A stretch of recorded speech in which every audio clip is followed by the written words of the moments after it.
የሰጡት የዲሞግራፊ ጋና ሲሄድ አንተና ጓደኛ ለምን መጣችሁ እዚህ ካንሰር ቢ ሰክሰስፉል ሂድ ወደ ኢትዮጵያ ስሏቸው ተስፋዬ ተክሉን የምታስታውሱ ካላችሁ እሱ እዛ ስታፍ ነበር። እነዚህ ልጆች ከሳይንስ ፋካልቲ መምጣታቸው ብቻ አጣሩልኛል፣ በእኔ ምንባችሁ ይጨርሳሉ አለ። መጨረስ ብቻ አይደለም ከጨረሱ በኋላ እንኳን ተመለሱ ነው የተባለው ሄች እና ያ የልብ ልብ ሆኖ ጂፒኤስ አራይ ነው ሪኮሜንዴሽን የሚጽፈው ሰው ለትምህርት በሚመጣበት ጊዜ ሄደው አሳፍረውኛል። አሁንም ትልቅ ሆኖ ተመልሰው በሀገር ውስጥ እየሰሩ ነው። ሁሉም ሆነ ልብ በሉ ቢኤ ለማግኘት 8 ሶሊድ ዓመት ከላብ ስኩል ጋር 9 ዓመት። እኔ እንግዲህ የዊንስተን ቸርችል ፍልስፍና ውስጥ የነበረች ያው ይወልቁበት የነበረው ትምህርት ቤት ሄደው ሰውየው ንግግር ሲያደርጉ ምን አሉ? በልጅነት መስዋዕት ያነበሩበት እና አንድ ብድግ ብሎ ቆመዋል። ያው ጎበዝ ተማሪ አልነበሩም ማለት ሰው ጎበዝ ጠቅላይ ሚኒስትር ሆኑ እንጂ ኔቨር ጊቭ አፕ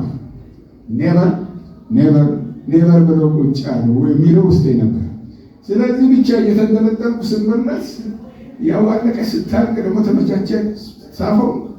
ከዛም እንግዲህ ፈርስ ዲግሪ ማስተርሱ እዚህ ተሰራ። በተፈተንበት ጊዜ ፕሮፌሰር በደንብ ታውቀዋለህ፣ ሌሎች በዛ ጊዜ ተፈተናችሁ ታውቃላችሁ። ዚስ ኢዝ ኤ ፒኤችዲ ዲዘርቴሽን ነው የሚሉት። ከውጭ ነው የሚመጡት፣ እኛን የሚፈትኑ ምንድን ነው ይሄ ኦቨርኪል ነው ነበር የሚሉት። ምክንያቱም ኳሊቲ ለመጠበቅ ሲባል ነው ያ የሚሆነው እና የውጭ መሄድ ፉልብራይት ስኮላርሺፕ አገኘው፣ ፒኤችዲን ሰራው። ልክ ፕሮፌሰር ተሰማ አሁንም ያለው ነገር አልተማከርንም። እኔ እንደውም እንደምናገርም ዛሬ አላወኩም። ልክ ትምህርቴን ሊጨርስ 2 ወር ሲቀረኝ ነው የኒው ጀርሲ ስቴት የአንዱ የባህሩ አካባቢ ሄልዝ ካውንስል ካልቀጠልኩሃል ና አለኝ። ሄድኩኝ። ከቤቴ ጠፍቶ ቆንጆ ስራ አለ አሰራለን። ምንድን ነው ስራው? ያው ፕላኒንግ ነው። ይሄ እንግዲህ በጂኦግራፊ በኩል የመጣ ነው አርባን ፕላኒንግ። ስለዚህ የደሞዝን የምንም ነገር መጣ እንጨምራለን አሉ። ቤቴን ይጨርሳለሁ 10 ወር እሰራለሁ ብዬ ጀመርኩ። በኋላ ግን ይህንን አስተዳደር ስራውን ተፈራርሜ ከጀመርኩ በኋላ እዚህ ለማውራት ጊዜ የሚፈጃል አስፈላጊም ላይሆን ይችላል፣ ፖለቲካም ሊሆን ይችላል።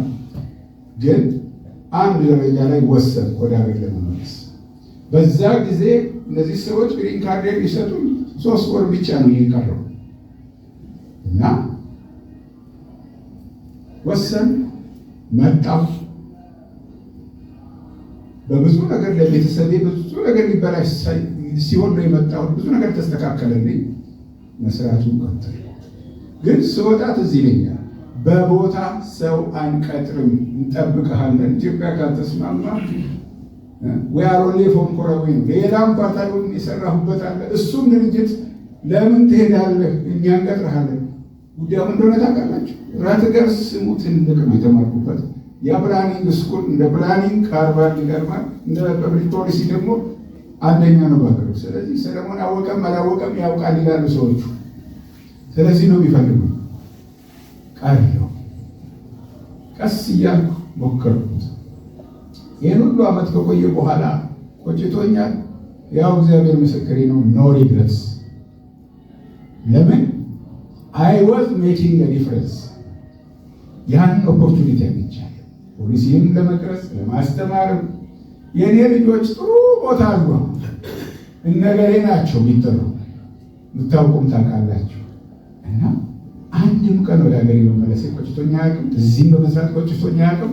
አንድ ነገር ብትጠይቁኝ እንደገና ብትወለድ ምን ታደርጋለህ ብትሉኝ እንደገና ብወለድ እንደ ድሮ ባድግ እወዳለሁ። ትንሽ እግሬ ማጠቡን ቢያቆሙ እወዳለሁ። ራሴን ብችል ባለቤቴን እንደገና ገባታለሁ። ልጆችን እንደገና ወልዳለሁ። ጂኦግራፊ እንደገና ገባለሁ።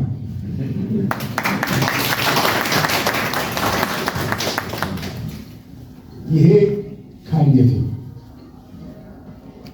በአዲስ አበባ ዩኒቨርሲቲ እኮራለሁ። አብሶሉት እና ከማንም አናንስም። አሁንም እየሰራን ነው።